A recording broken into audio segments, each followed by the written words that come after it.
最近你點啊？呢度係葉天恩塔羅頻道，我係葉天恩。如果你新嚟嘅話，請訂閱、讚好、分享同埋開小鈴鐺。當發布新內容嘅時候，你會收到通知。如果呢個 reading 引起你嘅共鳴，請點擊讚好、俾 comment 話俾我聽你中唔中意同埋點解。每個禮拜有 free reading，詳情於下面，但永遠唔會向你發送信息。請提防詐騙，小心小心。記住，成千上萬嘅人正在觀看，並唔係每個信息都會引起你嘅共鳴。如果冇，你可以睇另一組另一個 reader， 做任何令你高興嘅嘢，冇所謂。我感謝每一位訂閱者同埋任何瀏覽葉天恩塔羅頻道嘅人類，唔該，謝謝 ，thank you。Collective message， 誰在戀情中走向你？洗牌，哇，兩隻，我有個傷心的漢子走向你。完全一睇就好明顯傷心的漢子，但係呢個人嘅感情嘅 HP 真係唔高喎，佢可能未真正戀愛過，拍過拖可能有，可能未真正戀愛過都唔定嘅。呢個人都幾活潑嘅，表面上呢個係內在嚟嘅。佢表面上真係幾活潑，同埋會充滿冒險性，佢咩都敢做嘅。亦都好中意 social 識新朋友。如果 MBTI 佢係 E 嘅，肯定，因為佢好中意探索啊，尤其是喺浪漫同埋愛情方面。如果你遇到呢一個人嘅話呢，就會將你嘅愛情方面就會體現呢個人嘅新一頁啊。佢會啟發到你好多。作為一個人啦，呢個人佢係喜歡冒險同埋活潑啦，佢係會好快墮入愛河，然後就會覺得好無聊，所以就話呢個人嘅愛情嘅 HP 值呢，就唔高啊。可能佢熱得快又凍得快，一見鍾情嘅能量就好強啊。佢活着呢，就係為咗體驗新事物啊，所以好難同呢個人建立長期嘅關係啊。但係短暫嘅浪漫呢，就可能有所回報。咁至於呢一邊佢係傷心底喎，點解會傷心呢？我要睇下先。可能佢喺過去有一啲令佢心碎嘅情況啊，所以佢就會情願要一啲輕鬆自在冇負擔嘅關係 ，no string attached 嘅關係。又或者係相反都唔定，因為佢有啲內傷未愈合翻啊，咁佢盡量呢就避免，即係好似你有受傷嘅時候呢，你就唔會掂你嘅傷口，因為一掂嘅時候呢就會好痛。但係而家佢嘅傷口呢，開始潰爛㗎啦，咁樣樣我感覺到。因為佢係被抑壓而未好翻啊，所以有時佢會，如果你係同佢第一時間相處，墮入愛河，想同佢有長遠關係嘅話呢，咁佢一撳着個掣呢，佢就會癲㗎啦，就會產生怨恨，因為可能佢冇辦法接受以前嘅傷害，所以有時喺呢啲情況之下呢，短暫嘅浪漫呢就會比較划算一啲。咁人有 free will 嘅，你睇下你點樣選擇啦。遇到呢一個人，但係呢個人係會直奔向你，因為佢係活潑同埋充滿住冒險性嘅。我哋睇下，哎呀〜天使有啲咩？我再講先。誰在戀愛中奔向你？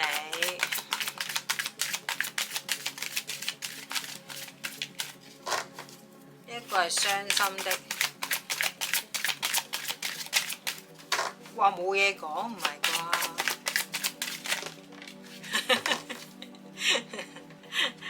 我明，I know it。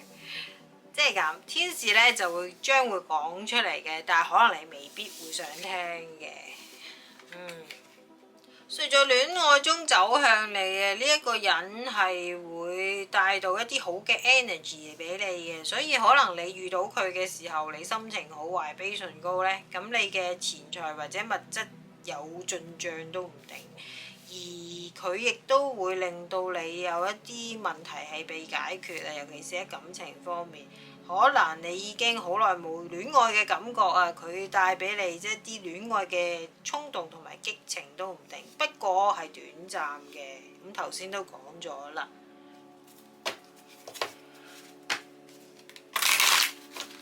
呢個人真係 fearless 嘅喎，冇所畏懼啊！哇，呢隻好明顯係外向嘅，同埋佢嘅 fashion sense 都唔錯啊！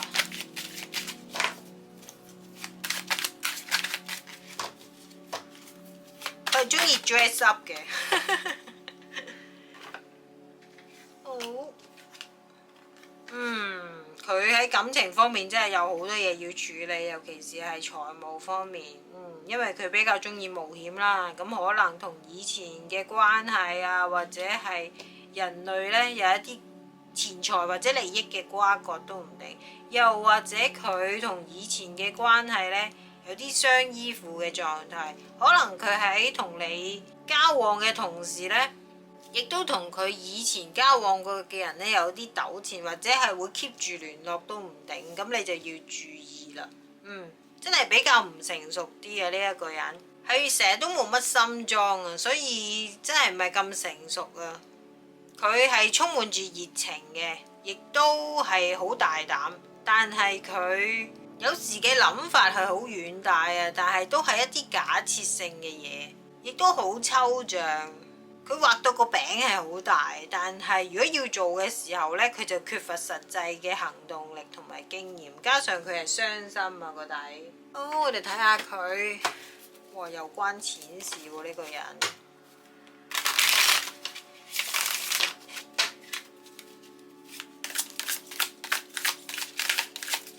哇！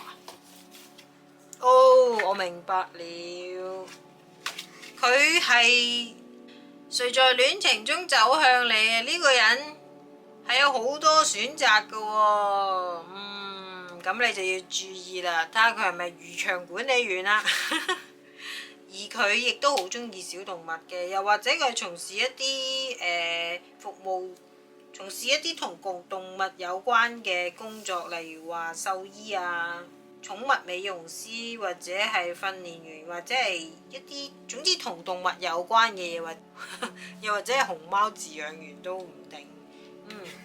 都幾啱佢，真係好外向呢啲工作，亦都同好多人接觸啊。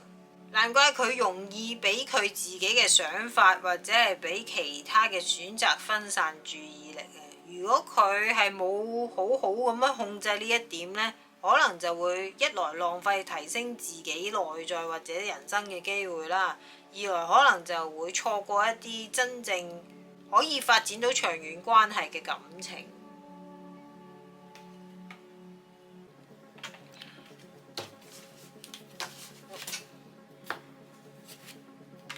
十分之特別啊！呢個人，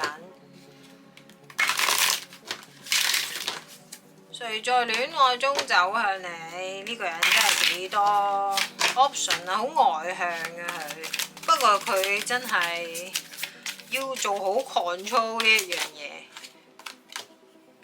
係啊，佢 set priority 係有問題嘅，即係可能一啲好重要嘅事佢又唔做住，先去做一啲比較唔係咁重要嘅事啊！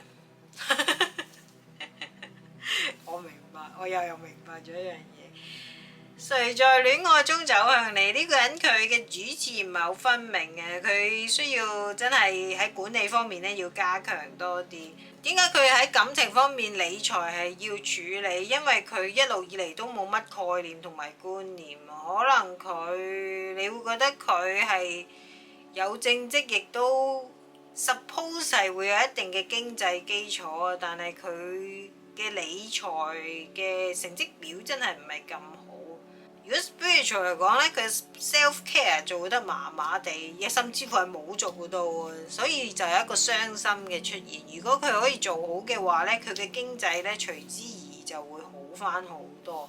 又或者佢好中意幫助人，好有愛心，亦都好想拯救呢個地球啊！但係佢連自己都未搞得掂住，所以呢，天使就話將會有一個好嘅 resolution 啊，但係就佢自己真係要做好多嘢咯，咁樣樣。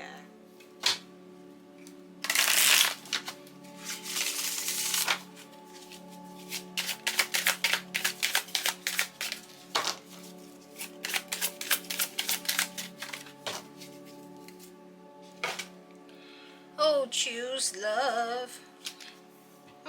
誰會在戀愛中走向你嘅？佢係選擇愛嘅，咁始終佢本性係純潔同埋善良嘅，佢本心啊，本心唔係佢個人行動行為。佢覺得佢忠於佢自己嘅感覺嘅，但係佢冇好好療愈或者係面對佢真實嘅內心係想點。咁當然呢個係大眾信息啦，咁我亦都希望呢個人可以做好佢嘅 inner work，因為佢本性係善良嘅，不過佢喺理財或者喺 spiritual 方面嘅功課未做得夠啫。誰在戀愛中走向你？睇下有啲乜嘢親密關係信息先。係啊，佢真係好冒險，佢咩都夠膽做啊！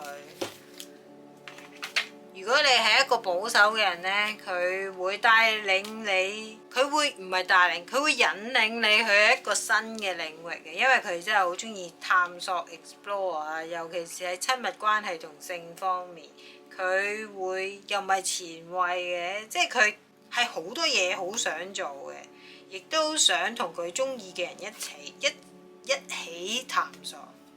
係啊，可能佢就會太過被四周嘅環境或者氛圍影響到，甚至乎佢會係好投入嗰個 scenario， 跟住就墮入愛河嘅。但係可能走出嗰個地方嘅時候呢，佢就會咦，點解我會咁樣做嘅？都唔定。而佢係好想有一段真係人人稱羨嘅關係，無論喺身心靈方面。不過佢自己無論喺心靈同埋身體力行方面係有啲不足嘅，佢真係要多方面加強先。係啊。總之佢想很多，可能佢係風象星座都唔定，係雙子座、天秤座同埋呢個水瓶座。佢係 charming 有人啊，調情嘅能力係高，亦都有好多 option， 亦都有好多嘢想嘗試，真係一個比較 youthful 嘅 spirit 啊！無論佢幾多歲都好，唔一定係年青嘅，佢嘅心境係好年青。好，我哋再睇下先。如果佢做好佢嘅 inner work 咧，真係幾好啊！但係而家佢真係唔夠，或者一路以嚟佢 spiritual 方面真係，可能佢真係太多嘢想做，已經向外走咗，冇向內探索。誰在戀愛中走向你？哇！哎呀！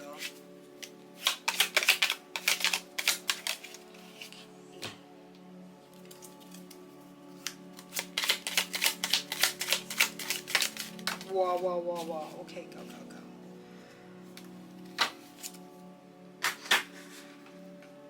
好啦，睇下呢啲先。係，佢係會同一個女士有關嘅，而佢亦都有好多自我幻象出現，因為呢個女士可能佢俾佢生命中重要嘅女人影響得好緊要啦，可能佢係佢嘅母親都唔定。感覺係年長女士，應該係媽媽。可能佢媽媽咧就影響咗佢好多，尤其是喺感情方面嘅觀念，但係又未必全部都係適用於佢，應該係咁講。誰在戀愛中走向你？係啊，佢有時會做啲蠢事嘅，咁可能大家都會覺得吓，點解佢會咁樣做嘅？有啲咁嘅 feel。咦，可能佢係一個暗戀你的人喎，可能佢對你真係有啲好感，亦都想同你發展呢一個親密關係，亦都想嘗試去建立一個長遠嘅感情關係。佢想很多啊，但係做真係有啲有心無力嘅 feel。咁有都好過冇嘅，有呢個諗法，但係做你唔好個期望值唔好咁高住咯。因為呢張牌亦都話俾你聽，你需要用你嘅直覺去衡量翻呢一段關係。正如最初咁講啦，短暫嘅浪漫係一定有回報，但係長期嘅關係呢，真係要佢做好多嘢。誰在戀愛中走向你啊？咁總結嚟講呢，你需要有高嘅清晰度啊，咁要祈請天使幫助你啦。如果呢個人喺戀愛中走向你，而表現出佢哋係點樣樣呢？咁你第一次嘅時候呢，就即管相信佢，但係要張開雙眼，好好觀察佢，亦都要開放多啲自己嘅諗法啦，就唔好集中喺一啲唔 work 嘅地方，因為會令到你睇唔到一啲可行之處。所以頭先就講咗佢需要做啲咩啦，而for你呢，如果你係想要一段關係長遠地發展呢，係需要啲咩呢？係需要一個健康嘅平衡啊，就喺情感、精神同埋身體上，咁先至可以 long term 地發展到嘅。咁呢個即將喺戀愛中走向你嘅人呢，你就控制唔到啦，但係你就可以控制到自己，咁你就 keep 翻好你個 balance 啊。當呢個人出現嘅時候呢，你就睇下佢點啦。咁佢表現到點樣樣，你就好好地觀察佢，亦都唔好先入為主啊，因為會有一啲好嘅嘢出現嘅。雖然佢有時都會做啲蠢事，或者喺理財、人生或者喺感情關係方面、家庭方面呢，真係有啲鬧交啊。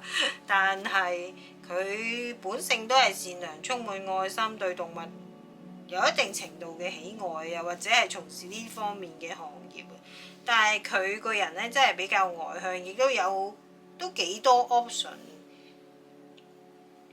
雖然佢內心深處係想一段理想嘅親密關係，而可能佢亦都係一個暗戀你嘅人都唔定，所以呢度牌就建議你相信你嘅直覺係為咗你同呢一段關係或者同呢一個人之間有啲咩最好嘅改變啦。呢一個就係 collective message， 誰在戀愛中走向你嘅解讀信息。多謝你收看葉天恩塔羅頻道，歡迎訂閱、讚好、分享同埋留言。多謝大家嘅 guys 同埋 angel， 祝你身體健康，出入平安。多謝你嘅收看，謝謝你嘅觀看，thank you for watching，拜拜。